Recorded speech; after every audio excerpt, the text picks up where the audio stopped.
Selamat siang Tribuners, Anda sedang menyaksikan live update Tribun News bersama saya Firdananda. Siang ini kan kami sajikan informasi terkini dan menarik untuk Anda yang dilaporkan secara langsung oleh reporter kami di lapangan. Dan inilah live update selengkapnya. Kita ke berita pertama, Saudara. Kadis Peternakan dan Perkebunan Kabupaten Pinrang, Ilyas, meninggal dunia pada Sabtu 19 Februari kemarin. Ilyas meninggal dunia di usia 57 tahun. Sebelum meninggal, Ilyas sempat melantunkan ayat suci Al-Quran di acara HUT ke-62 Pinrang yang diselenggarakan di gedung indoor Kabupaten Pinrang. Seusai melantunkan ayat suci Al-Quran, Ilyas disebut sempat merasakan nyeri dada. Ia kemudian dilarikan ke Rumah Sakit Umum Daerah Lasinrang Pinrang. Untuk mengetahui informasi lebih lengkapnya, saat ini kami sudah tersambung dengan jurnalis dari Tribun Timur, ada Nining Anggriani. Nining, silakan laporan Anda. Ya, Firda. Jadi Kadis Peternakan dan Perkebunan Kabupaten Pinrang, Pak Ilyas ini meninggal usai melantunkan ayat suci Al-Quran pada HUT ke-62 Kabupaten Pinrang kemarin. Beliau turun dari mimbar Sulsel Andi Sudirman Sulaiman dan beberapa tamu undangan yang hadir. Kemudian ia langsung duduk di kursinya selang beberapa menit. Pak Umum Lasinrang Pinrang atau RSUD Pinrang berlangsung. Lalu kemudian usai Pak Sudirman Sulaiman menyampaikan sambutannya, tiba-tiba Bupati Pinrang Andi Irwan Hamid naik ke podium dan mengumumkan bahwasannya Pak Ilyas meninggal dunia di Rumah Sakit Umum Lasinrang beberapa menit yang lalu. Nah, dari informasi yang kami himpun, menurut Humas RSUD Lasinrang Pinrang Sriyanti Maskud, Pak Ilyas masuk ke ruang UGD itu sudah dalam kondisi kesadarannya menurun dengan tekanan darahnya itu 200/100. Nah, Sriyanti menuturkan Pak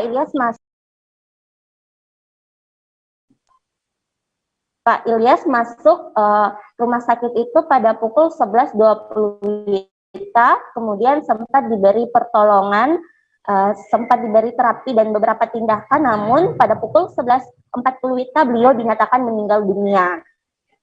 Nah, diketahui Pak Ilyas memiliki penyakit riwayat hipertensi.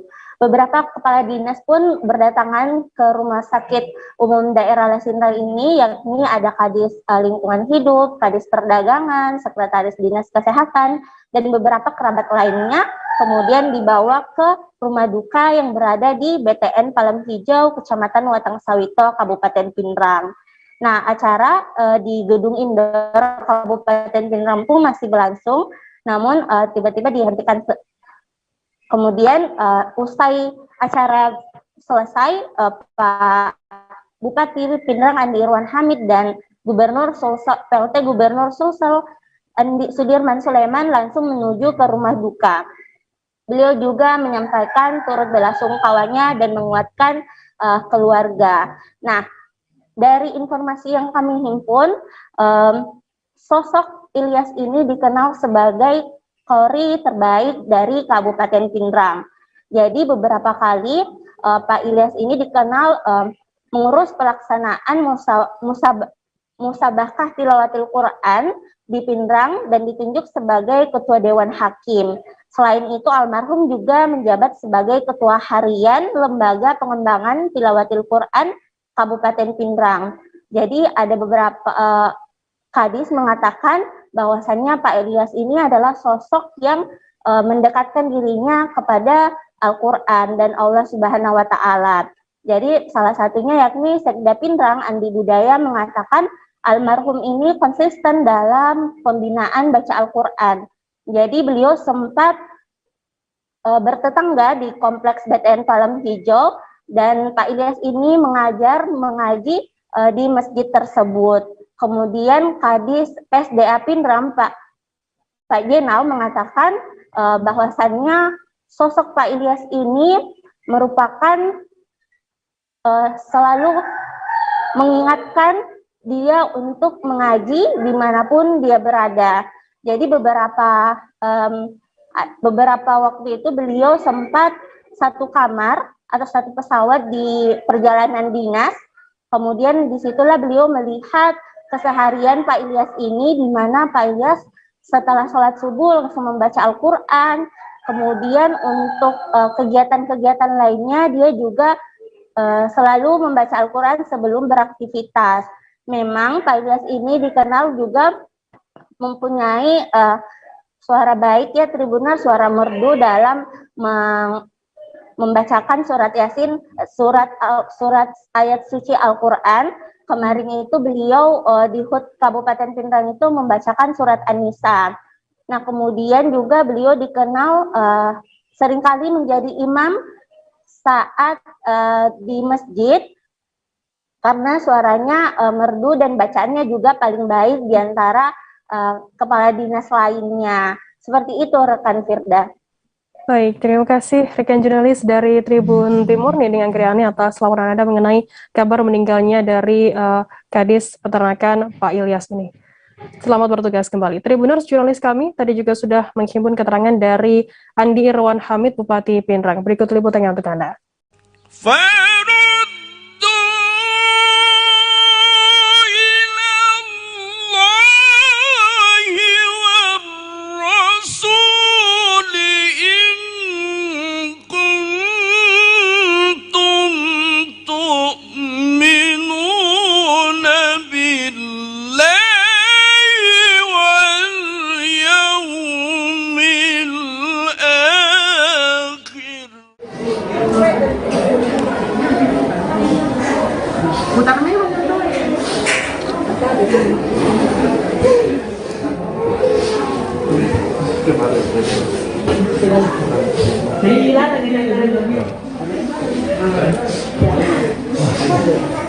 Anak-anak setiap kemana P1 kali ini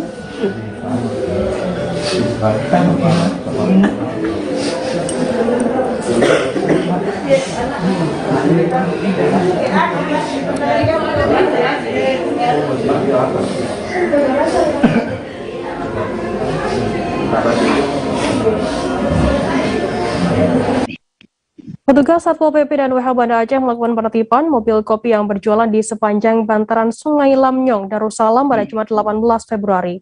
Dan itu karena ada dugaan pelanggaran syariat Islam di sepanjang bantaran sungai, yakni menjadi tempat muda-mudi berpacaran hingga tengah malam. Penindakan terhadap puluhan mobil kopi di pinggir sungai itu merupakan permintaan dari perangkat Gampong Rukoh Darussalam. Karena selama ini di kawasan tersebut sudah banyak muda-mudi berpacaran ditambah lagi dengan kurangnya penerangan. Informasi lebih lengkapnya akan disampaikan oleh rekan jurnalis kami dari Serambi News Indonesia, ada Muhammad Nasir. Nasir, silakan laporan Anda. Baik, terima kasih Firda. Tribuner, pada Jumat 18 Februari malam petugas Satpol PP dan WH Banda Aceh yaitu Polisi Syariah Islam melakukan penertiban di sepanjang bantaran Krung Lamnyong atau Sungai Lamnyong.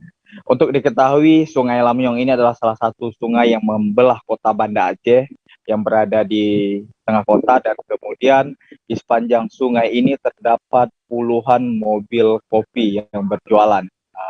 Nah, untuk diketahui juga saat ini di Banda Aceh sedang tren mobil-mobil kopi yang menjajakan cara mencari tempat-tempat yang menarik seperti itu. Nah, selama ini di mobil kopi itu sering menjadi tempat muda-mudi berpacaran hingga larut malam. Oleh karena itu, pihak desa setempat merasa tidak nyaman dengan kondisi tersebut dan meminta Polisi Syariah Islam supaya menertibkan.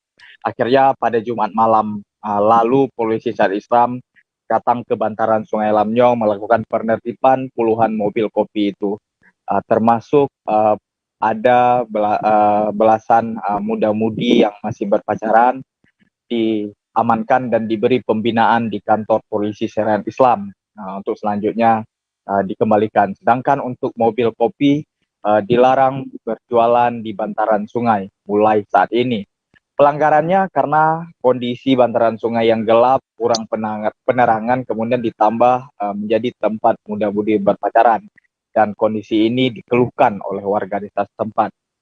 Nah, selain itu pada malam itu polisi Syariah Islam juga melakukan penertiban di hotel-hotel dan salon yang diduga menjadi lokasi pelanggaran syariat Islam. Untuk diketahui saat ini polisi Syariah Islam rutin melakukan penertiban terhadap aktivitas malam di kota Banda Aceh. Demikian, Firda. Baik, terima kasih rekan jurnalis dari Senam News Indonesia Muhammad Nasir atas laporan Anda. Selamat bertugas kembali. Kita beralih ke informasi selanjutnya, Saudara. Polisi membongkar praktik prostitusi yang terjadi di wilayah Kecamatan Ambarawa, Kabupaten Pringsewu, Lampung. Polisi telah mengamankan satu orang diduga pelaku muncikari bernama Jumani, 55 tahun. Jumani merupakan seorang petani asal Pekon Kresnomulyo, Kecamatan Ambarawa, Kabupaten Pringsewu, Lampung. Wakapolres Pringsewu Kompol Doni Dunggio didampingi oleh Kapolsek Pringsewu Kota Kompol Ansori Samsul Bari mengekspos perkara prostitusi tersebut pada Jumat 18 Februari. Untuk mengetahui informasi lebih lengkapnya, saat ini kami sudah tersambung dengan jurnalis dari Tribun Lampung, ada Didik Budiawan. Didik, silakan laporan Anda. Oke, terima kasih Firda. Tribunus, diketahui bahwa hari Kamis 17 Februari 2022 lalu, Polsek Pringsewu Kota, Polres Pringsewu mengungkap satu kegiatan yang diduga menawarkan jasa esek-esek atau prostitusi di wilayah Kresnomulyo, Kecamatan Ambarawa, Kabupaten Pringsewu, Lampung, di mana dalam kegiatan penggerbekan tersebut, polisi berhasil mengamankan satu pelaku terduga mucikari, seorang petani berinisial C atau Jumani, 55 tahun.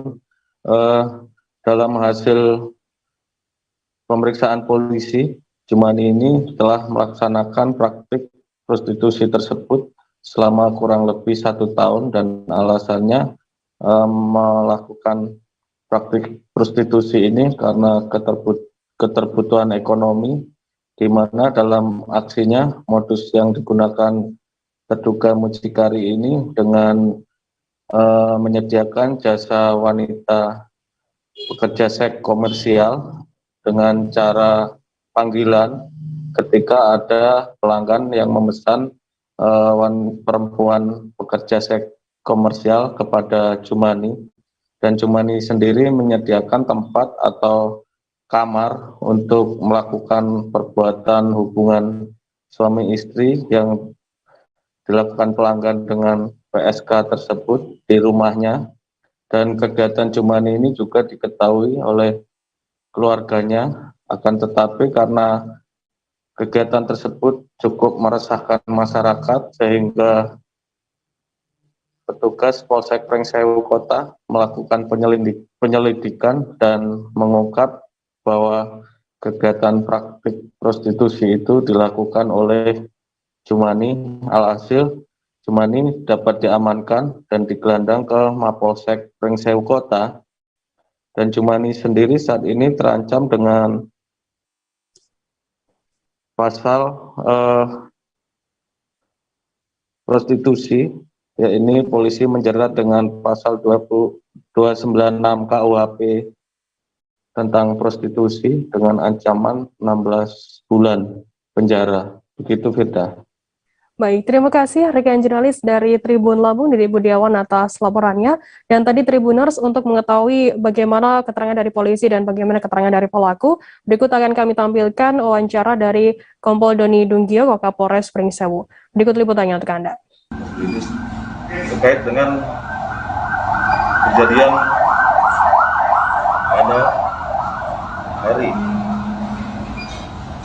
Kamis, ya, Kamis 17 Februari sekitar jam 7 malam, yaitu di Sinair terjadinya tindak pidana mucikari di Pekon Kresnomulyo, Kecamatan Ambarawa, Kabupaten Pringsewu, di rumah pelaku yang dilakukan oleh tersangka inisial J, dengan cara tersangka inisial J menyediakan pekerja seks Jadi bagi yang ingin membutuhkan layanan seks, inisial C ini siap menyediakan atau memberikan pelayanan tersebut.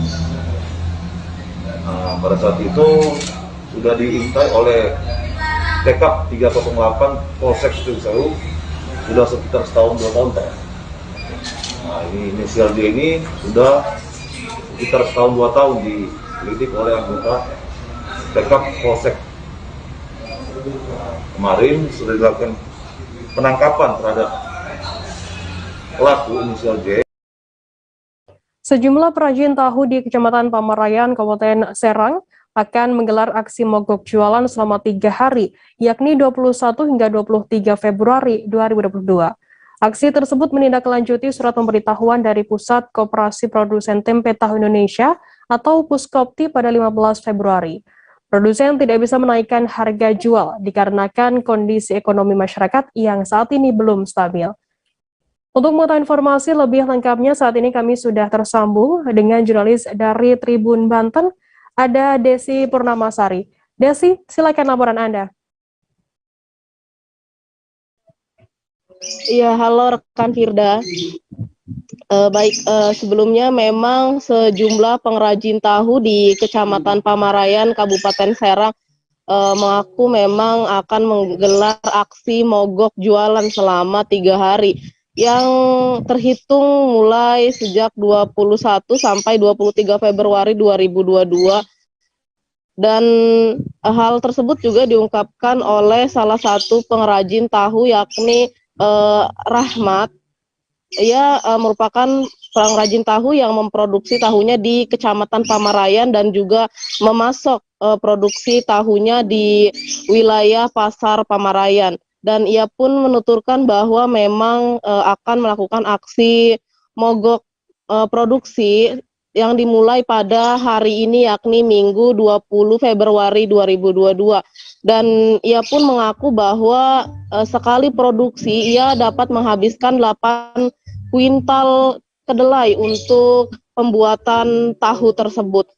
Dan memang Rahmat ini pun tetap akan berkomitmen dengan produsen lainnya bahwa akan melakukan aksi mogok produksi agar pemerintah turut menekan harga bahan pokok pembuatan tahu dan tempe. Meski begitu, ia pun mengaku sangat tidak tega jika masyarakat bakalan kelimpungan untuk mencari stok tempe dan tahu selama 3 hari ke depan. Ia pun mengatakan bahwa memang sempat bingung jika nantinya harus tidak melakukan produksi selama 3 hari ke depan karena ia memiliki 7 orang pekerja untuk pembuatan produksi tahunya tersebut. Namun ia pun berharap agar kondisi ini jangan terus berlarut tanpa adanya penanganan dan solusi dari pihak pemerintah sendiri, dan ia pun berharap bahwa pihak pemerintah bisa segera mencari solusinya agar permasalahan kedelai dengan harga tinggi ini segera dapat dipecahkan dan bisa kembali seperti semula. Begitu rekan Firda. Baik, terima kasih rekan jurnalis dari Tribun Banten, Desi Purnamasari atas laporannya mengenai aksi mogok kerja perajin tahu di Serang yang sebagai imbas adanya kenaikan harga kedelai di sana. Terima kasih, selamat bertugas kembali. Tribuners, usai jeda kami akan kembali dengan informasi menarik lainnya, tetaplah di Live Update. Oke, apa kabar Bang Arif di sini untuk strateginya? Kalau saya sendiri di Jumit 37 ini yang semalam baru mulai, saya udah hitam. Sebenarnya aku nggak ngerasain penangkapan atau penggerbegan atau apapun itu, karena gini loh, posisinya kriteria. Jadi kita mengenal disebut dengan stroke yang tidak berdarah dengan stroke yang berdarah. Stroke yang tidak berdarah itu biasanya ditandai dengan adanya penyumbatan. Kalau itu penyumbatan di sini mungkin pikirnya tidak ke situ kali ya, tapi kalau di Korea atau di Kamboja itu ada beberapa paper yang saya itu mas, ya dulunya tukang koran. Oh gitu ya, tukang koran. Ya saya baca itu Pak. Tuh kan pernah baca kan? Ya. Jadi kalau saya jadi tangga itu udah bersyukur banget. Kak, si anak ini dijadikan sebagai tersangka begitu. Ya kalau ini kita bicara yang di luar kasus Situbondo ya. Dengan nama hujan shower, di mana terdapat batas jelas antara daerah hujan dan tidak hujan yang biasanya terjadi pada fase awal mature stage atau tahap berbahaya tuh Kang. Jadi mulai artinya terjadinya perlembekan. Nah itu untuk penetrasi akan sulit gitu ya. Dok, saya ini menurut saya memang tidak mudah, bukan urusan tanah diambil. Kalau misalnya Amerika Serikat sekarang, Rasulullah mengatakan dalam sebuah hadis bahwa berpuasa di 6 hari Syawal itu. Oke, apa kabar Bang Arif di sini untuk strateginya? Kalau saya sendiri di Jumip 37 ini yang semalam baru mulai, saya udah Sebenarnya aku nggak ngerasa itu penangkapan atau penggerbegan atau apapun itu, karena gini loh, posisinya aku kriteria. Jadi kita mengenal disebut dengan stroke yang tidak berdarah dengan stroke yang berdarah. Stroke yang tidak berdarah itu biasanya ditandai dengan adanya penyumbatan. Kalau itu terjadi di sini mungkin pikirnya tidak ke situ kali ya, tapi kalau di Korea atau di Kamboja itu ada beberapa paper yang saya itu mas, ya dulunya tukang koran. Oh gitu ya, Tukang koran. Ya, saya baca itu, Pak. Tuh kan pernah baca kan? Ya. Jadi kalau saya jadi tangga itu udah bersyukur banget. Kak, si anak ini dijadikan sebagai tersangka begitu. Ya, kalau ini kita bicara yang di luar kasus Sibolombo ya. Dengan nama hujan shower, di mana terdapat batas jelas antara daerah hujan dan tidak hujan yang biasanya terjadi pada fase awal mature stage atau tahap Berbahaya dewasa. tuh Kang. Jadi mulai artinya terjadinya perlembekan. Nah itu untuk penetrasi akan sulit gitu ya. Dok, saya ini menurut saya memang tidak mudah, bukan urusan tanah diambil. Kalau misalnya Amerika Serikat sekarang, Rasulullah mengatakan dalam sebuah hadis bahwa berpuasa di 6 hari Syawal itu. Oke, apa kabar Bang Arif di sini untuk strateginya? Kalau saya sendiri di Jumip 37 ini yang semalam baru mulai, Terima kasih Anda masih bersama kami di Live Update. Kita beralih ke informasi selanjutnya, Saudara. Ombudsman Perwakilan Sumatera Utara melakukan sidak ketersediaan minyak goreng di Transmart Carrefour Medan Fair, Jalan Gatot Subroto pada Sabtu 19 Februari. Kepala Ombudsman Sumut Apiyadi Siregar mengatakan Transmart mengklaim sudah mengorder ke produsen, tetapi ada produsen dari merek minyak goreng tertentu yang tidak ingin menyalurkan. Namun di samping itu ada juga produsen yang menyalurkan minyak goreng, namun dengan jumlah yang terbatas, sehingga membuat kepanikan pembeli yang berbelanja ke Transmart. Informasi lebih lengkapnya akan disampaikan oleh rekan jurnalis kami dari Tribun Medan, ada Goklas. Goklas, silakan laporan Anda.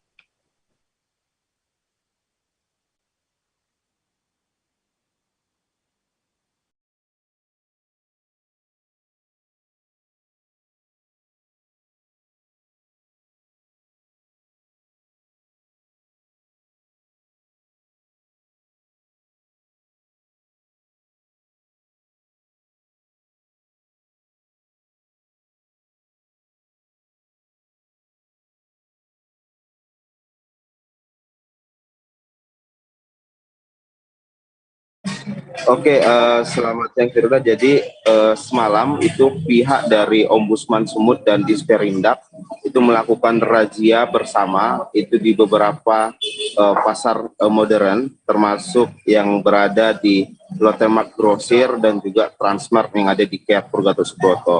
Nah, sebelum ke Transmart sebenarnya pihak Ombudsman dan Disperindak pertama kali datang ke Lotte Mart Grosir.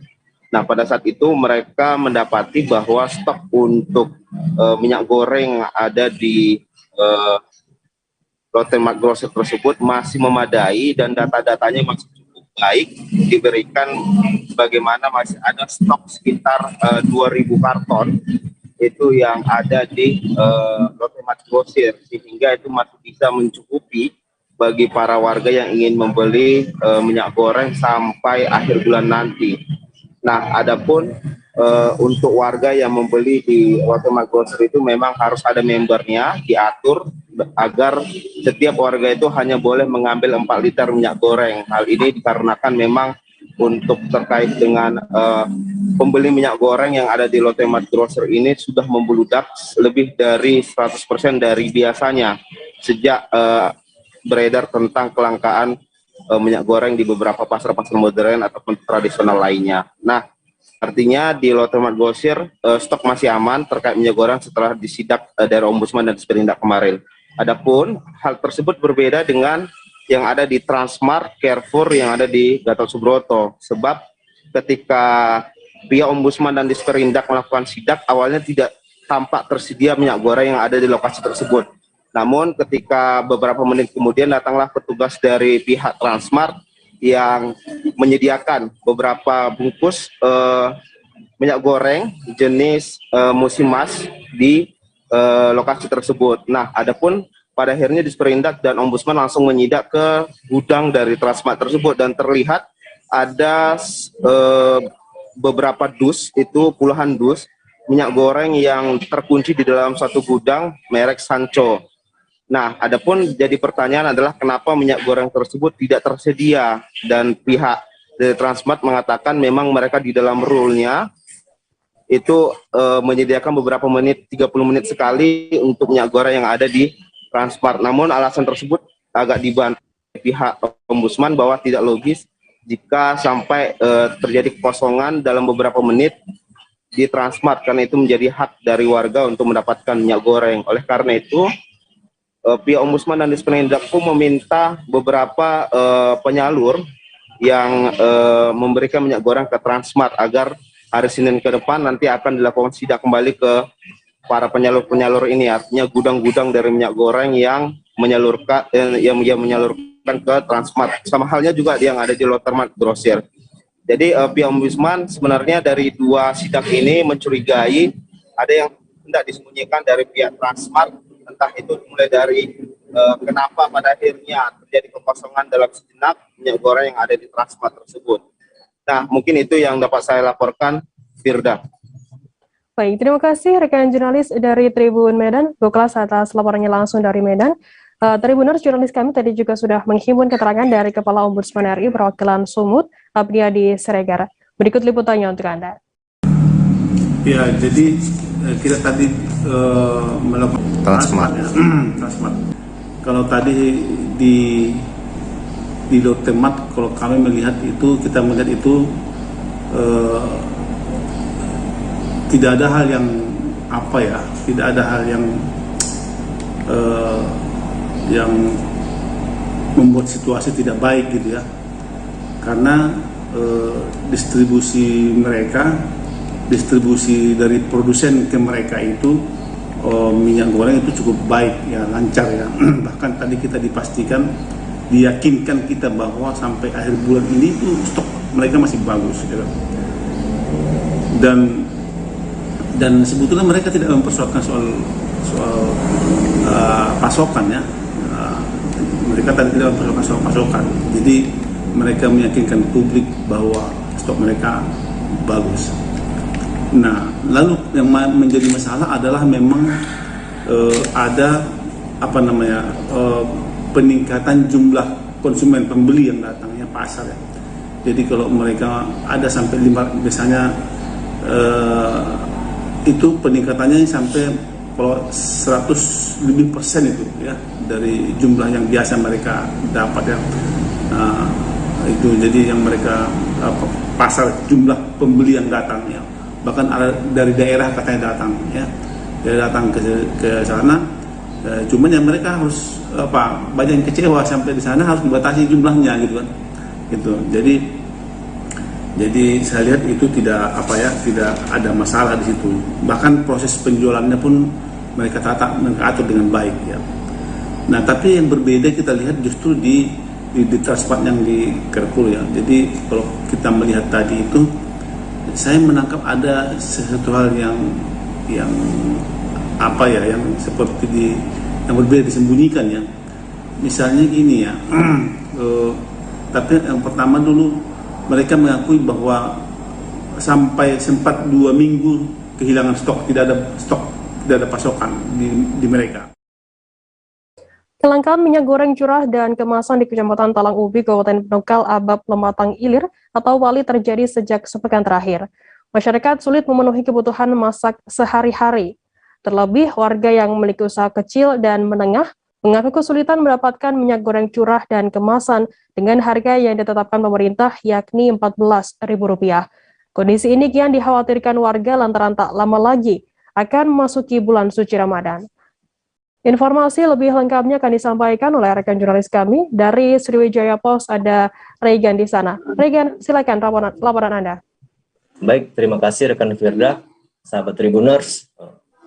Kembali bersama saya Regan melaporkan secara langsung dari Kabupaten Pali, Provinsi Sumatera Selatan.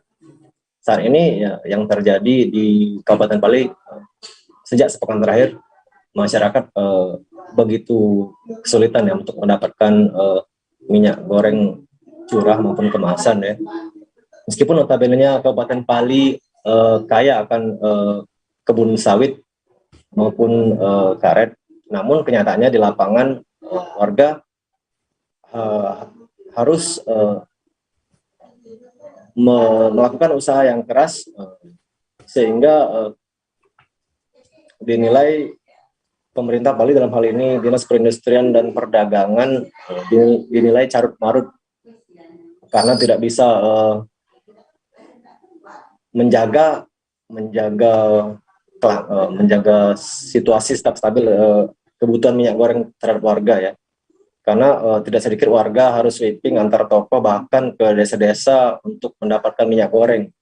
Di ibu kota Pali sendiri, Kecamatan Talangubi, di setiap toko sejak pemerintah menetapkan minyak goreng di harga 14.000, di mayoritas setiap toko hanya mendapatkan pasokan dari distributor itu sebanyak 9 dus dan langsung habis diborong oleh kaum ibu ya. Sehingga masyarakat di Kecamatan Talangubi khususnya untuk mendapatkan minyak goreng kemasan maupun minyak goreng curah harus tak sedikit usaha mengunjungi desa-desa karena di setiap desa sendiri tidak begitu terjadi kelangkaan, hanya saja harganya yang memang masih per kilonya masih di angka 20.000. Sementara realisasi dari pemerintah sendiri untuk mengatasi kelangkaan minyak goreng ini hingga kini PLT Dinas Perindustrian Perdagangan Ahmad Deni mengatakan bahwa pihaknya sementara ini baru akan berkoordinasi dengan Disperindak Sumsel seusai mengikuti rapat dengan Kementerian Perdagangan. Warga meresahkan adanya isu di tengah masyarakat terkait dugaan minyak goreng kemasan, adanya penimbunan minyak goreng kemasan, apalagi menjelang bulan puasa. Sehingga sementara untuk kesiapan Pemda sendiri untuk memanfaatkan fasilitas gedung pasar, untuk memenuhi kebutuhan bahan pokok minyak goreng beberapa bulan ke depan, dinilai Pemda tidak memiliki ketegasan karena tidak memanfaatkan gedung pasar yang sudah dibangun sejak 2 tahun lalu. Hingga kini pedagang enggan pindah dari pasar Impres Pendopo, masih meskipun sudah beberapa kali ditertibkan, namun pedagang masih tetap menggelar lapak dagangannya di bahu jalan maupun trotoar. Namun demikian, Pemda Pali dalam hal ini Dinas Perindustrian dan Perdagangan akan mengkaji untuk melakukan operasi pasar maupun pasar beduk pada bulan puasa nanti, sehingga pasokan minyak goreng terhadap masyarakat tetap bisa terpenuhi. Demikian yang dapat kami laporkan dari Pali, Provinsi Sumatera Selatan. Regan melaporkan kembali ke studio bersama rekan Firda.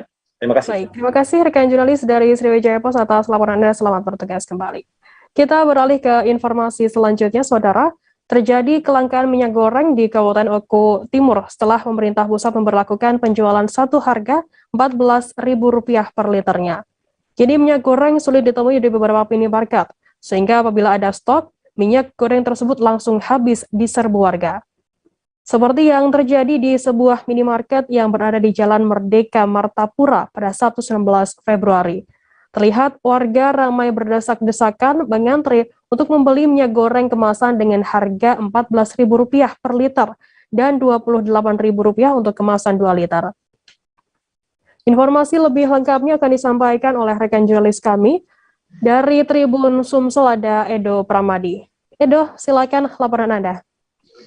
Baik rekan Firda, melaporkan langsung dari Martapura, Kabupaten Oku Timur. Jadi untuk kelangkaan minyak goreng di Kabupaten Oku Timur itu memang sudah mulai terjadi sejak pemerintah menerapkan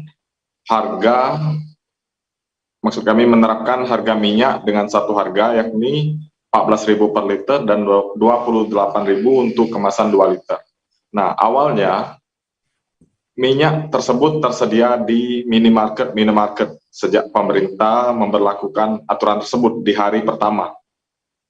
Minyak 1 liter 14.000 dan minyak 2 liter seharga 28.000. Namun keesokan harinya dan seterusnya minyak sudah tidak ada lagi di minimarket.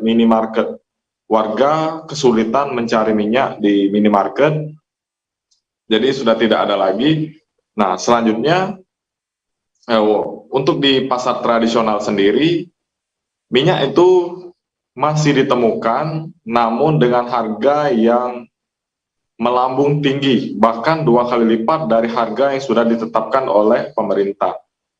Kemarin pada Sabtu, tanggal 19 Februari 2022, harga minyak kemasan itu 1 liter di Pasar Martapura mencapai 30.000. Nah, sehingga membuat warga berpikir ulang untuk membeli minyak tersebut. Nah, selanjutnya,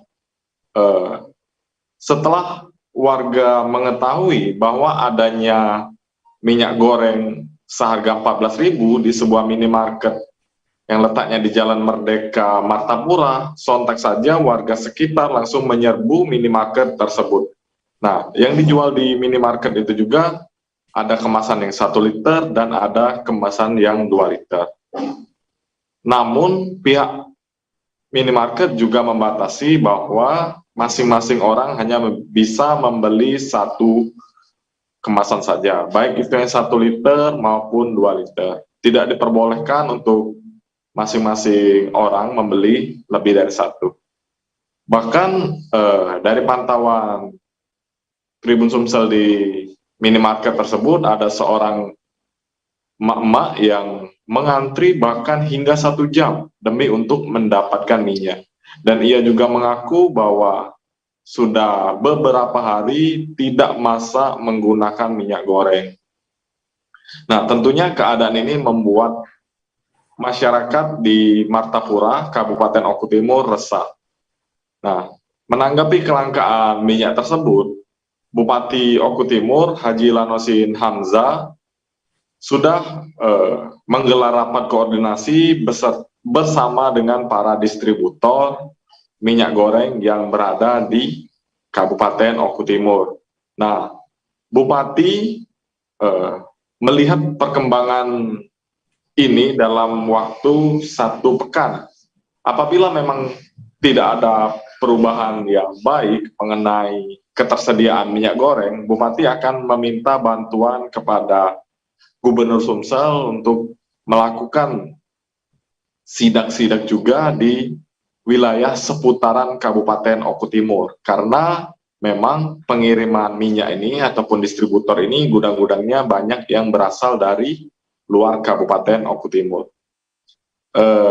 Sedikit lagi, jadi untuk minyak di pasar tradisional saat ini harganya sudah tinggi, namun beberapa hari sebelumnya memang ketersediaan minyak juga bahkan di pasar tradisional itu sulit didapatkan.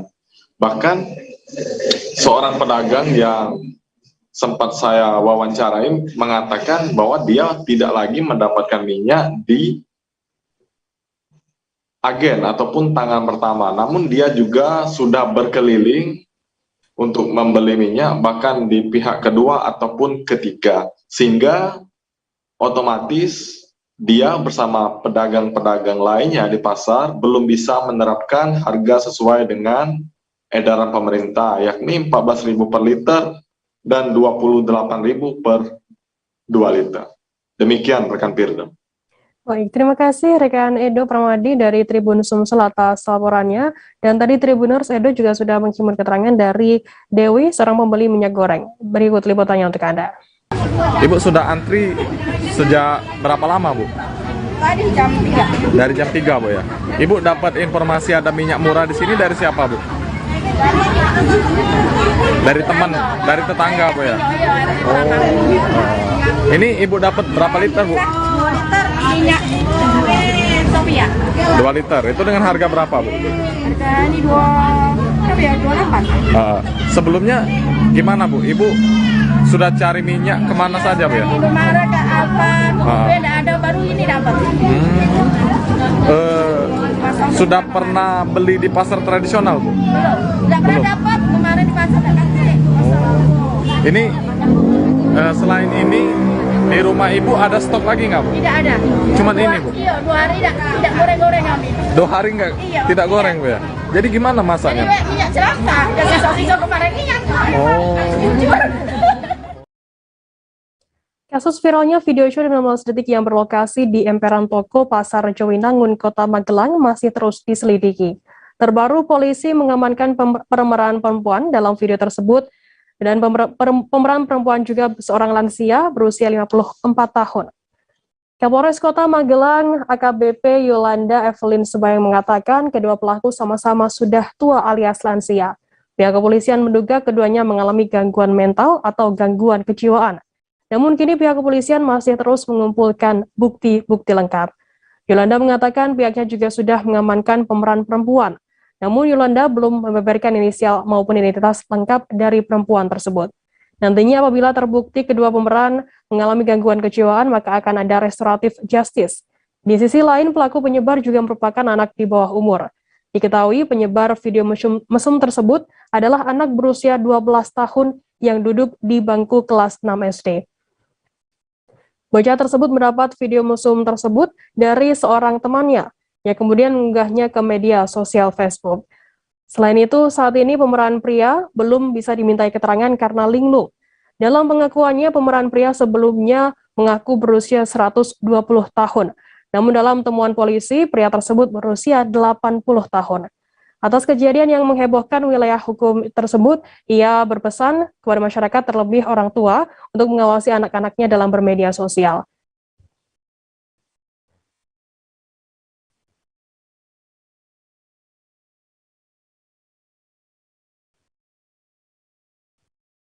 Seperti yang kemarin saya sampaikan, kita masih dalam lidik karena diduga pelakunya ini kan sudah sangat sepuh dan sudah sangat tua, dan mungkin keduanya ini kita temukan ada gangguan karena hari ini yang perempuannya juga sudah kita temukan, jadi dua sepasang itu sudah ditemukan. Dan untuk yang anak-anaknya, pelakunya yang kelas 6 SD usia 12 tahun, dan saat ini kita akan kumpulkan dulu secara lengkap dan kita lidik untuk bukti-buktinya. Namun kalau nanti ternyata memang keduanya ini ada gangguan mental atau ada gangguan kejiwaan, mungkin kita akan merestoratif justice untuk kasusnya. Karena pelakunya juga yang untuk menyebar adalah anak di bawah umur. Dan untuk itu kan yang menyebar anak bawah umur, dan apakah ada himbauan kepada warga terkait orang tua pengawasan? Tentunya himbauan kita ke masyarakat pada umumnya pengawasannya. Bagaimana kita mengawasi anak-anak kita, bagaimana kita sekarang ini semua kehidupan itu datangnya dari gadget. Anak-anak belajar pun lewat daring gitu. Jadi tentunya kadang-kadang orang tua juga memilahnya apakah mereka belajar ataukah mereka sedang melihat hal lain seperti itu. Jadi lebih banyak kontrol oleh orang tua, lebih banyak mengawasi anak-anak, dan kalau bisa diawasi untuk telepon anaknya bisa dibatasi untuk bisa browsing hal-hal yang tidak sesuai dengan usianya. Dan itu yang perempuan itu umur berapa, Dan? Umur 54 tahun.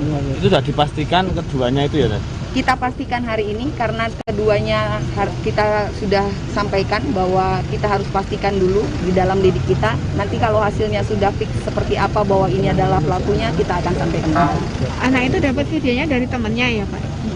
Anaknya dapat video dari temannya. Dia dapat share dari teman. Menurut pengakuannya si anak tanpa sengaja mengupload di Facebook untuk orang Magelang. Gagal karena bahasanya sudah mulai malih itu. Ya faktor-faktor kepikunan mungkin ya. Usianya sudah lumayan tua. Ya. Pak, ini tadi diamankan dari mana, Pak? Dari area pasar ya. Dari area pasar ya. Langsung dari pasukan kami setelah apel tadi pagi kami perintahkan anggota untuk menyisir ya sekitar jam 11-an ya kita itu pun juga informasi dari sekitar ya yang biasanya datang di situ kita tunggu, ternyata betul datang ya kita hanya memang kalau dari saksi seperti itu penyampaiannya yaitu orang. Tapi ketika kita pakai sini ya bahasanya tidak bisa kita pegang. Ya sementara yang kita dapat informasi secara visual itu juga kami ada kendala untuk memastikan detailnya karena kelewat kecil ya. Kita ini ya kami juga sinergi dengan bersama dengan Kasat Intel ya Polres ya. Jadi Polres juga menyisir ke lokasi juga untuk mencari atau bukti-bukti yang lain. Langkah nanti langkah selanjutnya gimana? Ya, kami ini karena ini saya anggap itu sudah ranahnya ke kriminal kalau ini. Itu nanti tetap sepenuhnya kami serahkan pada Polres.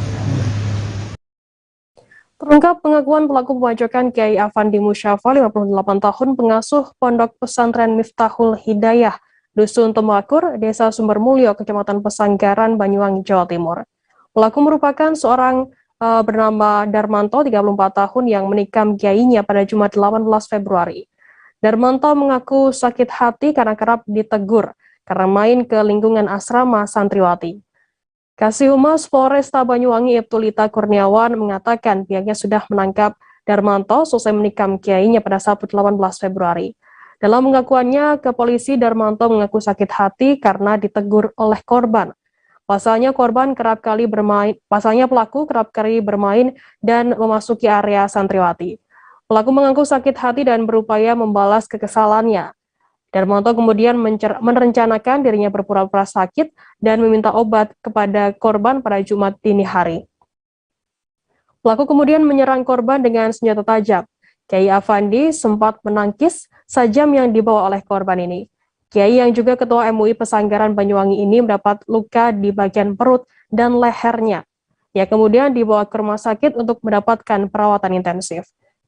Sementara itu, adik Kiai Afandi, Lukmanul Hakim, mengatakan Darmanto merupakan perantauan asal Ogan Komering Ilir, Sumatera Selatan. Pelaku diajak tinggal di pondok oleh Kiai sejak 15 hari yang lalu. Sebelumnya, Darmanto tinggal di Dusun Rejo Agung, Desa Sumberagung, dan telah ber-KTP Banyuwangi. Pelaku ini memiliki istri dan 2 anak, namun anaknya tinggal di Palembang. Dan berikut Tribuners akan kami tampilkan pengakuan dari pelaku dan juga bagaimana kondisi dari Kiai Haji Afandi Musafak. Berikut liputannya untuk Anda. Kalau di sini kemarin tempat Pak Yai. Pak Yai itu. Terus cuma berapa minggu situ. Kenapa kok ada niatan sampai Pak Yai itu kan tuh ada niat apa? Kenapa? Nggak nyadar Pak, nggak sadar nihan kita. Hah? Iya. Ya nggak tahu. Terus macamnya yang kamu pakai itu ditaruh di mana? Yang pisau. Ya saya udah tak buang di mana? Di istilahnya di jalan. Ya nggak tahu ya di mana. Ditunjukkan. Nanti cari. Nanti keluar dari pondok itu toh, kamu arah ke kanan atau ke kiri? Ya nggak ini lagi Pak, yang istilahnya besar. Dapat nanti. Moro-moro keluar itu diserang. Terus dia pulau tangkis. Di sini ada di hati tapi nyatanya keluar sampai tergusur nanti. Tribuners, selesai jeda kami akan kembali dengan informasi menarik lainnya, tetaplah di Live Update. Oke, apa kabar Bang Arif di sini untuk strateginya? Kalau saya sendiri di Gimik 37 ini yang semalam baru mulai, saya udah hitam. Sebenarnya aku nggak ngerasa itu penangkapan atau penggerbegan atau apapun itu, karena gitu posisinya aku kriteria. Jadi kita mengenal disebut dengan stroke yang tidak berdarah dengan stroke yang berdarah. Stroke yang tidak berdarah itu biasanya ditandai dengan adanya penyumbatan. Kalau itu terjadi di sini mungkin pikirnya tidak ke situ kali ya, tapi kalau di Korea atau di Kamboja itu ada beberapa paper yang saya itu Mas, ya dulunya tukang koran. Oh gitu ya. Tukang koran. Ya saya baca itu Pak. Tuh kan pernah baca kan? Ya. Jadi kalau saya jadi tangga itu udah bersyukur banget. Si anak ini dijadikan sebagai tersangka begitu. Ya kalau ini kita bicara yang di luar kasus Sebongombo ya. Dengan nama hujan shower. di mana terdapat batas jelas antara daerah hujan dan tidak hujan yang biasanya terjadi pada fase awal mature stage atau tahap Berbahaya dewasa. itu Kang. Jadi mulai artinya terjadinya perlembekan. Nah itu untuk penetrasi akan sulit gitu ya. Dok, saya ini menurut saya memang tidak mudah, bukan urusan tanah diambil. Kalau misalnya Amerika Serikat sekarang, Rasulullah mengatakan dalam sebuah hadis bahwa berpuasa di 6 hari Syawal itu. Oke, apa kabar Bang Arief di sini untuk strateginya? Kalau saya sendiri di Jumit 37 ini yang semalam baru mulai, saya udah Sebenarnya aku nggak ngerasa itu penangkapan atau penggerbegan atau apapun itu, karena gini loh, posisinya aku kriteria. Jadi kita mengenal disebut dengan stroke yang tidak berdarah dengan stroke yang berdarah. Stroke yang tidak berdarah itu biasanya ditandai dengan adanya penyumbatan. Kalau itu penyumbatan di sini mungkin pikirnya tidak ke situ kali ya, tapi kalau di Korea atau di Kamboja itu ada beberapa paper yang Saya itu Mas, ya dulunya tukang koran. Oh gitu ya, Tukang koran. Ya, saya baca itu Pak. Tuh kan pernah baca kan? Jadi kalau saya jadi pangdam itu udah bersyukur banget. Si anak ini dijadikan sebagai tersangka begitu. Ya, kalau ini kita bicara yang di luar kasus Situbondo ya, dengan nama hujan shower, di mana terdapat batas jelas antara daerah hujan dan tidak hujan yang biasanya terjadi pada fase awal mature stage atau tahap Berbahaya dewasa. itu Kang. Jadi mulai artinya terjadinya perlembekan. Nah itu untuk penetrasi akan sulit gitu ya. Dok, saya ini menurut saya memang tidak mudah, bukan urusan tanah diambil. Kalau misalnya Amerika Serikat sekarang, Rasulullah mengatakan dalam sebuah hadis bahwa berpuasa di 6 hari Syawal itu. Oke, apa kabar Bang Arief di sini untuk strateginya? Kalau saya sendiri di Jumit 37 ini yang semalam baru mulai, saya udah sebenarnya aku nggak ngerasa itu penangkapan atau penggerbegan atau apapun itu, karena gini loh, posisinya aku kriteria. Jadi kita mengenal disebut dengan stroke yang tidak berdarah dengan stroke yang berdarah. Stroke yang tidak berdarah itu biasanya ditandai dengan adanya penyumbatan. Kalau itu penyumbatan di sini mungkin pikirnya tidak ke situ kali ya, tapi kalau di Korea atau di Kamboja itu ada beberapa paper yang Saya itu Mas, ya dulunya tukang koran. Oh gitu ya, Tukang koran. Ya, saya baca itu Pak. Tuh kan pernah baca kan? Jadi kalau saya jadi pangdam itu udah bersyukur banget. Si anak ini dijadikan sebagai tersangka begitu. Ya, kalau ini kita bicara yang di luar kasus Situbondo ya, dengan nama hujan shower, di mana terdapat batas jelas antara daerah hujan dan tidak hujan yang biasanya terjadi pada fase awal mature stage atau tahap Berbahaya dewasa. itu Kang. Jadi mulai artinya terjadinya perlembekan. Nah itu untuk penetrasi akan sulit gitu ya. Dok, saya ini menurut saya memang tidak mudah, bukan urusan tanah diambil. Kalau misalnya Amerika Serikat sekarang, Rasulullah mengatakan dalam sebuah hadis bahwa berpuasa di 6 hari Syawal itu. Oke, apa kabar Bang Arief di sini untuk strateginya? Kalau saya sendiri di Jumit 37 ini yang semalam baru mulai, saya udah sebenarnya aku nggak ngerasa itu penangkapan atau penggerbegan atau apapun itu, karena gini loh, posisinya aku kriteria. Jadi kita mengenal disebut dengan stroke yang tidak berdarah dengan stroke yang berdarah. Stroke yang tidak berdarah itu biasanya ditandai dengan adanya penyumbatan. Kalau itu penyumbatan di sini mungkin pikirnya tidak ke situ kali ya, tapi kalau di Korea atau di Kamboja itu ada beberapa paper yang Saya itu Mas, ya dulunya tukang koran. Oh gitu ya, Tukang koran. Ya, saya baca itu Pak. Tuh kan pernah baca kan? Jadi kalau saya jadi pangdam itu udah bersyukur banget. Si anak ini dijadikan sebagai tersangka begitu. Ya, kalau ini kita bicara yang di luar kasus Situbondo ya, dengan nama hujan shower, di mana terdapat batas jelas antara daerah hujan dan tidak hujan yang biasanya terjadi pada fase awal mature. Terima kasih Anda masih bersama kami di live update. Kita beralih ke informasi selanjutnya, Saudara. Kebakaran yang melanda hunian ekspatriat di perumahan Ocean Park, Marina City, Sekupang, Batam menghanguskan 12 unit rumah pada Sabtu 19 Februari. Kepulan asap hitam serta semburan api membuat heboh warga perumahan. Para penghuni rumah berhamburan berupaya menyelamatkan diri. Tak ada harta benda yang dapat diselamatkan. Semuanya ludes dilahap api. Informasi lebih lengkapnya akan disampaikan oleh rekan jurnalis kami dari Tribun Batam. Ada Beres Lumban Toming di sana. Selamat siang Beres, bisa Anda jelaskan, silakan laporan Anda. Ya, selamat siang rekan Firda, selamat siang Tribuners. Saya jurnalis Tribun Batam, Beres Lumban Toming, melaporkan langsung bahwa telah terjadi insiden ataupun peristiwa kebakaran di salah satu kawasan perumahan Ocean Park Marina City. Nah, lokasi perumahan ini menjadi hunian warga ekspatriat, begitu, warga yang mempersuamikan warga negara asing, begitu. Nah, kejadian ini terjadi pada Sabtu sore sekitar pukul 17 begitu. Nah, peristiwa ini juga sempat menyita perhatian warga sekitar, juga warga kecamatan, lantaran kondisi ataupun kobaran api dan kepulan asap mewarnai atap ataupun langit kawasan perumahan. Nah, dalam insiden ini sedikitnya ada 12 rumah yang terbakar. Nah, memang kawasan ini dengan kondisi ataupun suasana rumah yang berdempetan begitu.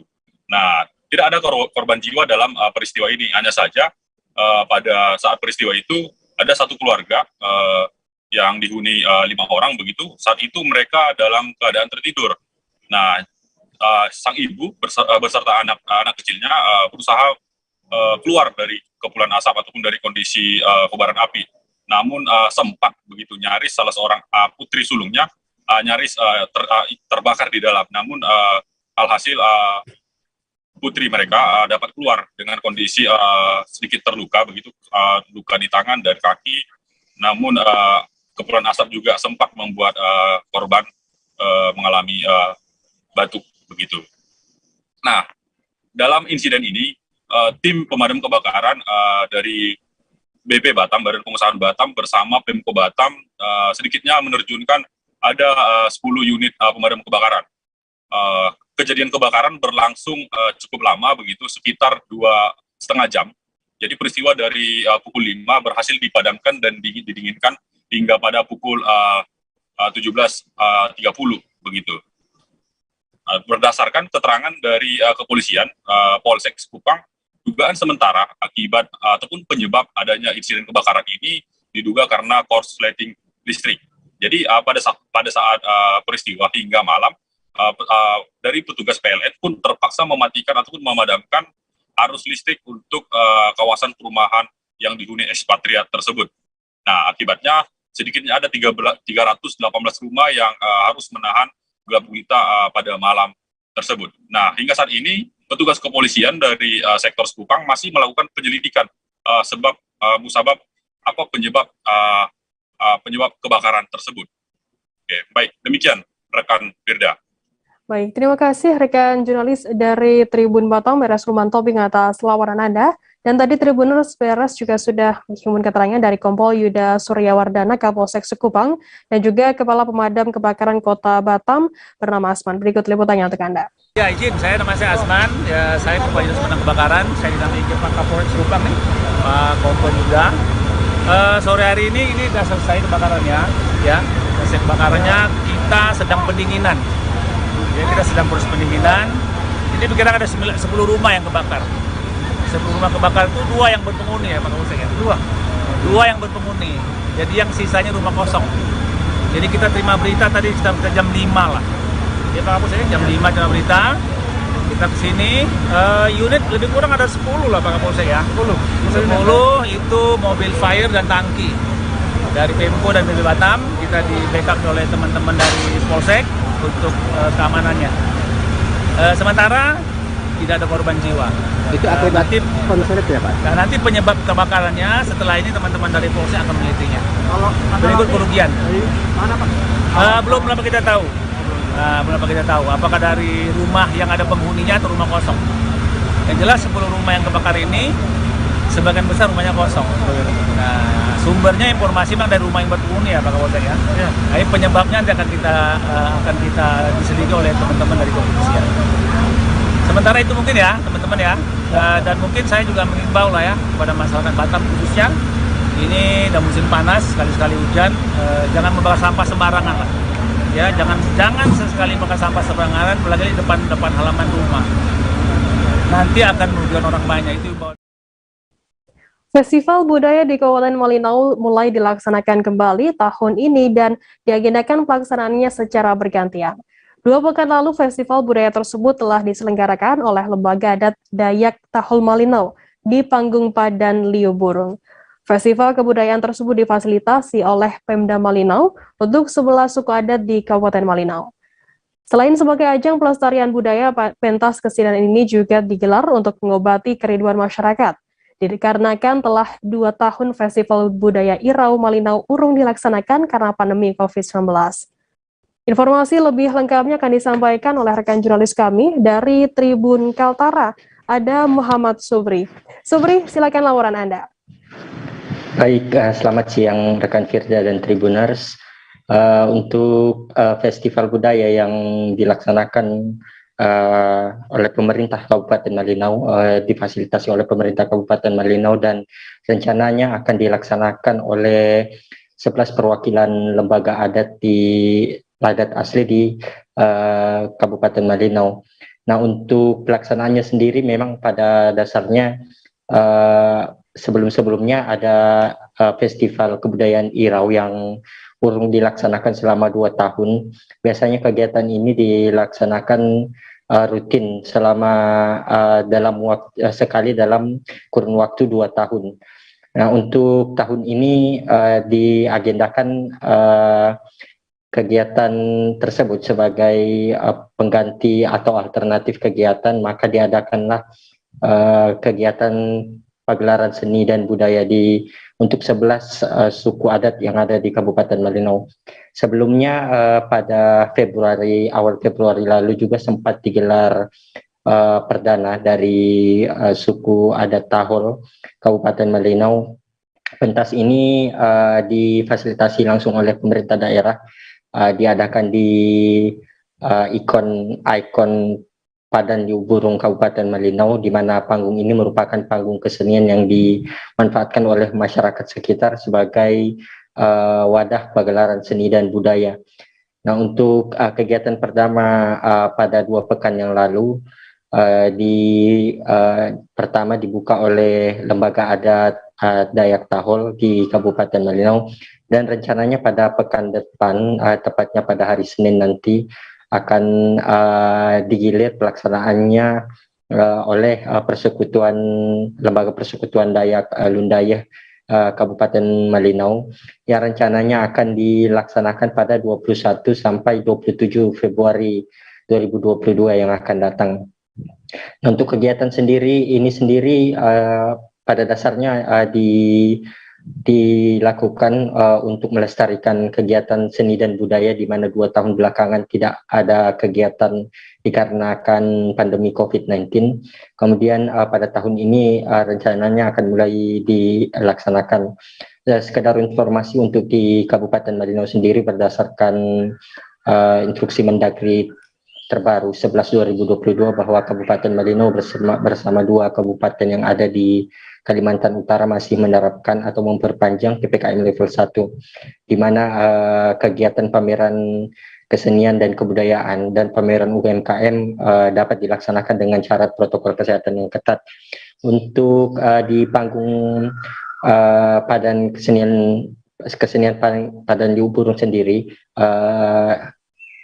juga digelar untuk sebagai stimulus ekonomi bagi pelaku UMKM yang ada di sekitar wilayah Kabupaten Malinau, di mana pada saat pagelaran seni dan budaya, pelaku UMKM dibenarkan untuk berjualan tanpa dipungut biaya retribusi. Berdasarkan keterangan dari Ketua Satgas Penanganan COVID-19 Malinau, sekaligus Bupati Kabupaten Malino Wempi Mawa menyatakan bahwa ini adalah salah satu upaya dari pemerintah kabupaten untuk menghidupkan atau memberi stimulus ekonomi bagi warga masyarakat, utamanya pelaku UMKM pasca terdampak pandemi COVID-19. Demikian, Firda. Baik, terima kasih rekan jurnalis dari Tribun Kaltara Muhammad Supri atas laporannya. Selamat bertugas kembali. Kita beralih ke informasi selanjutnya, Saudara. Pengurus Kabupaten Perguruan Pencaksilat Nasional atau Persinas Asat Kabupaten Jayapura masa bakti 2021 hingga 2025 resmi dikukuhkan. Acara pengukuhan tersebut berlangsung di Baitul A'la, Jalan Yahim nomor 70 Sentani, Kabupaten Jayapura, Papua.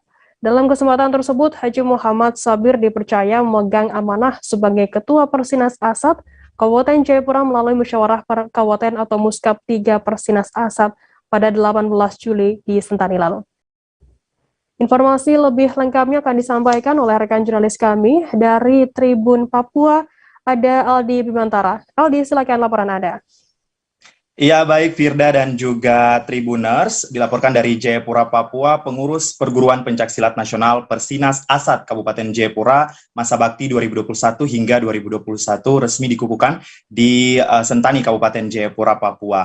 Nah, Firda dan juga Tribuners, berdasarkan pantauan kami, pengukuhan pengurus yang baru berdiri ini, Perguruan Pencaksilat Nasional Persinas Asat Kabupaten Jayapura tersebut berlangsung di Baitul A'la, Masjid Baitul A'la, Jalan Yahim nomor 7, Kota Sentani, Kabupaten Jayapura, Papua. Firda dan juga Tribuners, adapun pengurus Persinas Asat Kabupaten Jayapura itu dikukuhkan oleh Ketua Ikatan Pencaksilat Indonesia atau IPSI Kabupaten Jayapura, Alfius Demena, melalui surat mandat pengurus Provinsi Persinas Asat Papua. Dan Firda dan juga Tribuners, Ketua Pencaksilat Persinas Asat Kabupaten Jayapura terpilih melalui musyawarah kabupaten atau Muskap ketiga pada Juli 2021 di Sentani, dan dalam sambutannya pada pengukuhan pengurus pencaksilat Persinas Asat yang kami ikuti, dirinya menyampaikan pesan agar sama-sama bekerja sama, berkomitmen, dan bertanggung jawab penuh dalam bekerja, serta berdedikasi untuk komunitas ataupun organisasi. Begitu, ia juga menyampaikan komitmennya untuk bersama-sama mengembangkan pencaksilat yang merupakan warisan leluhur bangsa Indonesia.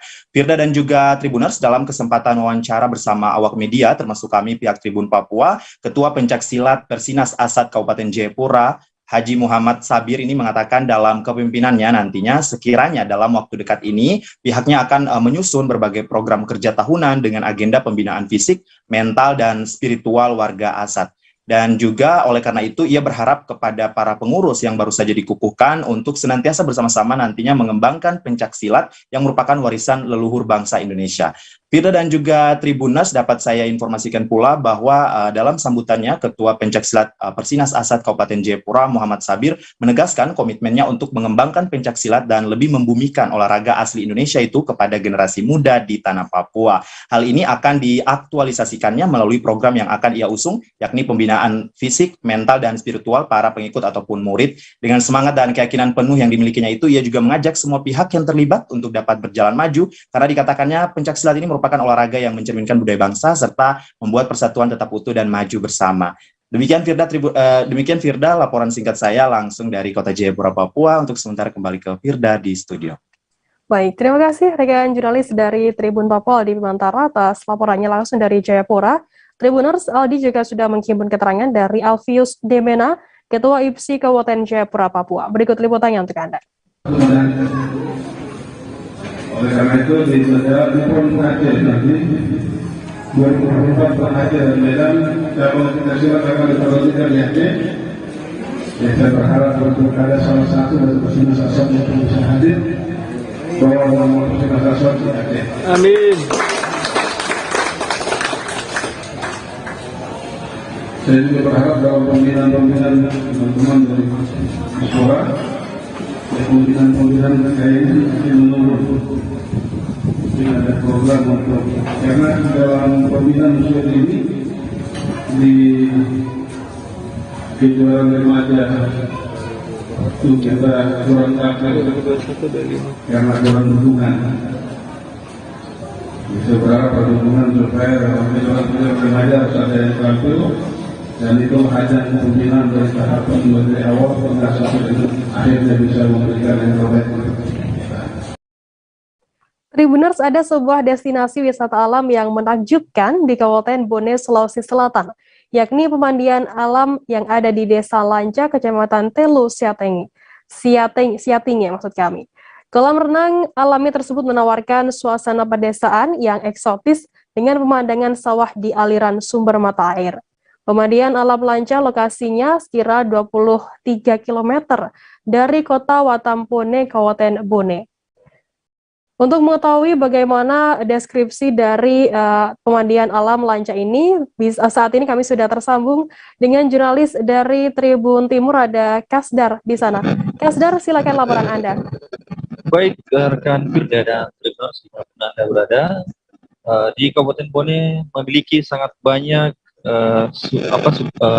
wisata alam. Salah satunya adalah pemandian Lanca yang memiliki sumber mata air yang masih alami dan dikelola oleh BUMDes dan juga Dinas Pariwisata yang ada di Kabupaten Bone. Dan untuk mencapai ke lokasi pemandian alam ini dari Kabupaten Bone, Kabupaten Bone, Sulawesi Selatan, kita harus menempuh jarak sekitar 23 km dari kota Watampone. Nah, lokasi ini bisa kita tempuh menggunakan kendaraan roda 2 dan dengan waktu sekira 39 menit, dan kendaraan roda 4 dengan waktu sekira 41 menit. Dan dari lokasi kota Watampone, kita nantinya sekitar 19 menit dan 19 km kita akan menemukan kantor camat Telu Siatinge di sebelah kiri, dan ada pertigaan ini nanti masuk ke lokasi permandian sekitar 4 km. Adapun kondisi jalanan masuk ke permandian alam Telu Siatinge ini, permandian alam Lanca yang ada di Telu Siatinge ini, jalanan rusak dan berlubang, namun Tribuners tidak perlu khawatir karena jalan tersebut masih layak untuk dilalui kendaraan roda 4 maupun roda 2. Kemudian setelah kita sampai ke lokasi, nantinya kita pengunjung atau pengunjung Tribuners ya akan dikenakan biaya karcis atau kontribusi sebesar Rp5.000, jadi sangat terjangkau Tribuners ya bagi semua kalangan yang ada di masyarakat. Kemudian setelah masuk di sana ada beberapa fasilitas yang disediakan pengelola, diantaranya kolam renang sendiri dengan kedalaman 2 meter. Jadi bagi Tribuners yang tidak bisa berenang disarankan untuk tidak bermain air di kolam tersebut karena akan dikhawatirkan bisa membahayakan nyawanya. Dan namun beberapa fasilitas yang disediakan seperti ada lampu, kemudian ada juga perahu bebek.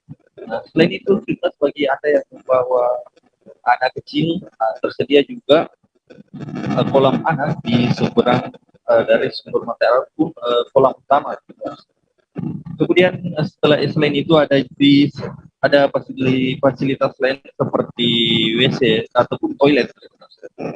Seperti itu dan kembali ke studio.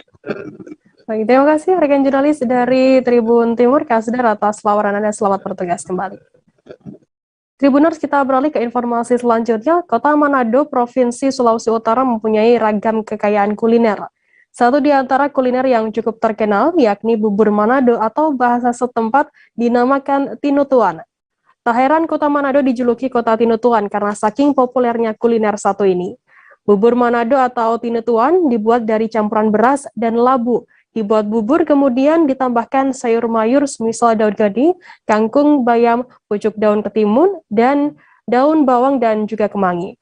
Makan tinutuan tak lengkap rasanya tanpa didampingi lauk perkedel ikan nike goreng. Ikan nike merupakan ikan kecil yang hidup di Danau Tondano Minahasa, yakni danau terbesar yang ada di Sulawesi Utara. Informasi lebih lengkapnya akan disampaikan oleh rekan jurnalis kami dari Tribun Manado, ada Rio Nur di sana. Rio, silakan laporan Anda. Ya, terima kasih ya, sudah. Jadi tinutuan atau lebih populer disebut dengan bubur Manado. Memang kuliner ini merupakan kuliner khas Minahasa, merupakan etnis terbesar yang ada di Provinsi Sulawesi Utara. Kuliner yang satu ini perpaduan dari beras dan dimasak dengan labu hingga menjadi bubur, kemudian ditambahkan dengan sayur mayur serta bumbu-bumbu.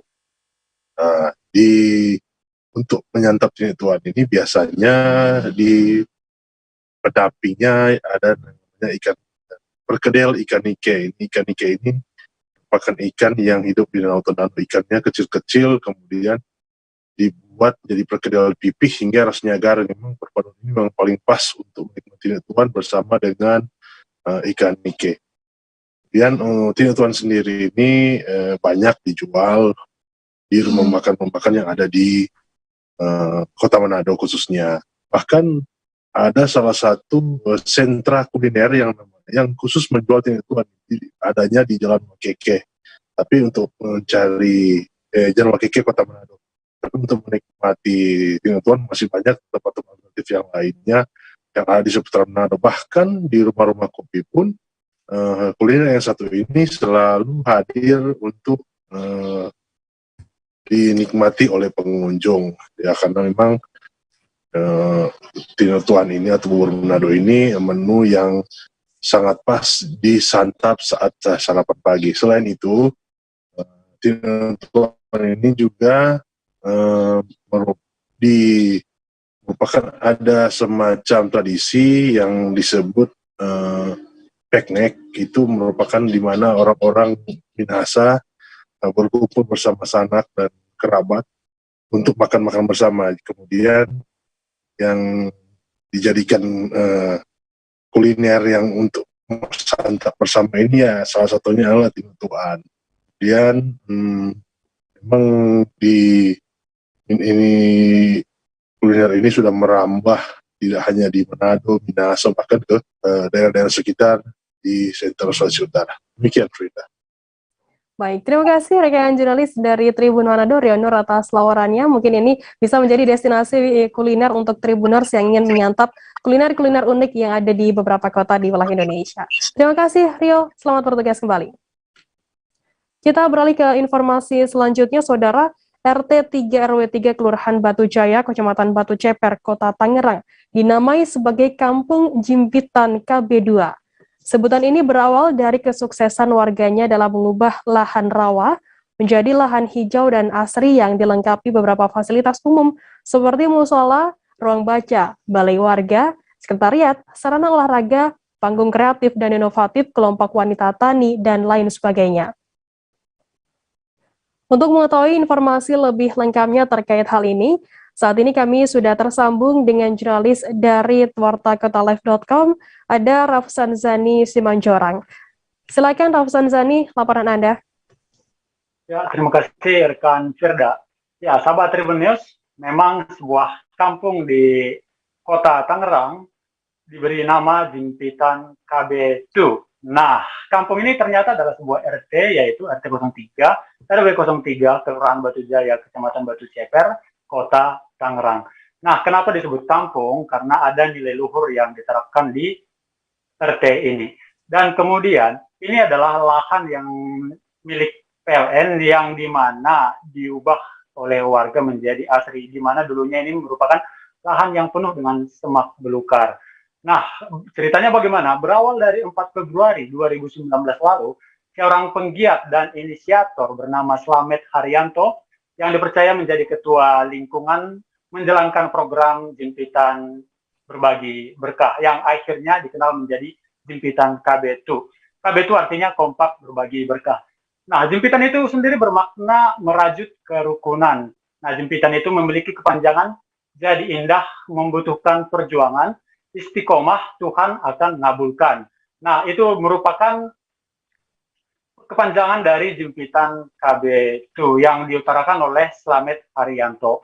Dan kemudian pembangunan jimpitan ini sendiri murni dari mandiri dari warga sekitar, di mana ada 197 kepala keluarga yang ada di kampung jimpitan itu bergotong royong bersama-sama bagaimana membangun dan membuat kampungnya menjadi asri.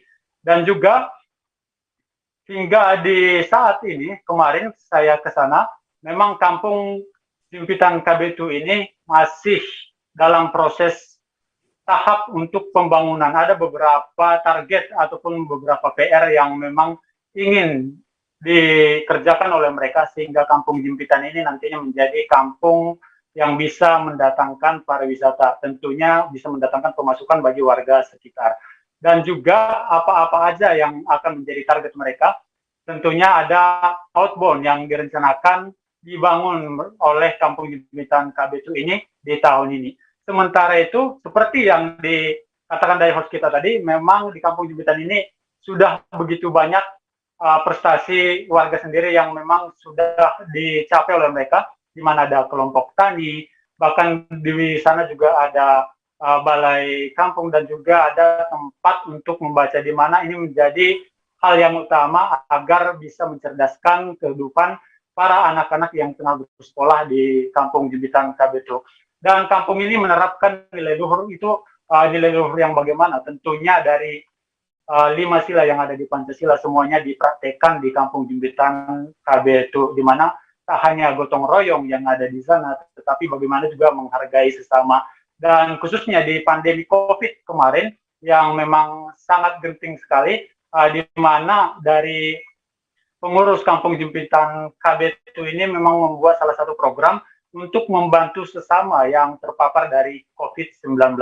Jadi itulah yang akan mereka pertahankan, bagaimana tetap membangun kerukunan, merajut kerukunan antar sesama, karena memang yang ada di Kampung Jimpitan ini tidak hanya warga Kota Tangerang sendiri, melainkan dari luar juga, seperti dari tanah Papua, ada juga dari Sumatera, dan ada juga dari Kalimantan, semuanya ada di Kampung Jimpitan. Demikian, rekan Firda. Baik, terima kasih rekan jurnalis dari wartakotalive.com, Rafsan Sani, atas laporan Anda. Dan tadi Tribuners, Rafsan Sani juga sudah menghimpun keterangan dari pegiat dan inisiator kampung tersebut bernama Serda Slamet Haryanto. Berikut liputannya untuk Anda.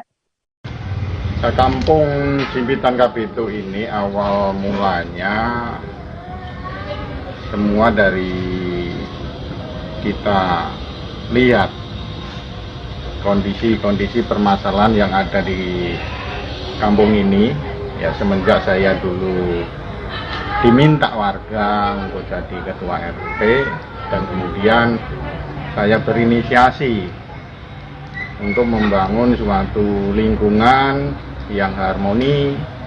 Ya disitulah bisa, kalau harmoni bisa guyub rukun, saling asa-aso, saling ngayomin di antara kita semua sebagai warga di sini, dengan tidak memandang asalnya dari mana, karena kampung merupakan miniatur dari bangsa ini yang harus kita jaga kerukunannya, persatuan dan kesatuannya, untuk berjuang bersama-sama dalam hal membangun kemaslahatan yang tujuan akhirnya tentunya untuk membangun kesejahteraan, peningkatan kesejahteraan baik dari UMKM, ekonomi kreatif, dari kerajinan dan sebagainya.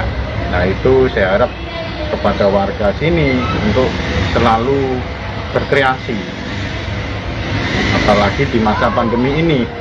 Nah ini kita semua dituntut dalam menyikapi kehidupan yang serba sulit ini. Nah, tentunya kita harus reaktif, berjiwa reaktif, kreatif dan inovatif dalam kesulitan-kesulitan yang ada. Kalau semua itu kita saling hidup rukun, gotong royong, tentunya Tuhan sendiri akan memberikan jalan kemudahan untuk itu. Tribuners, informasi tadi sekaligus menutup perjumpaan kita dalam live update hari ini. Jangan lupa saksikan terus live update di seluruh kanal YouTube dan Facebook Tribun Network. Saya Firda Ananda mewakili kru bertugas pamit undur diri. Selamat beraktivitas kembali. Terima kasih dan sampai jumpa. Jangan lupa like, subscribe, dan share ya.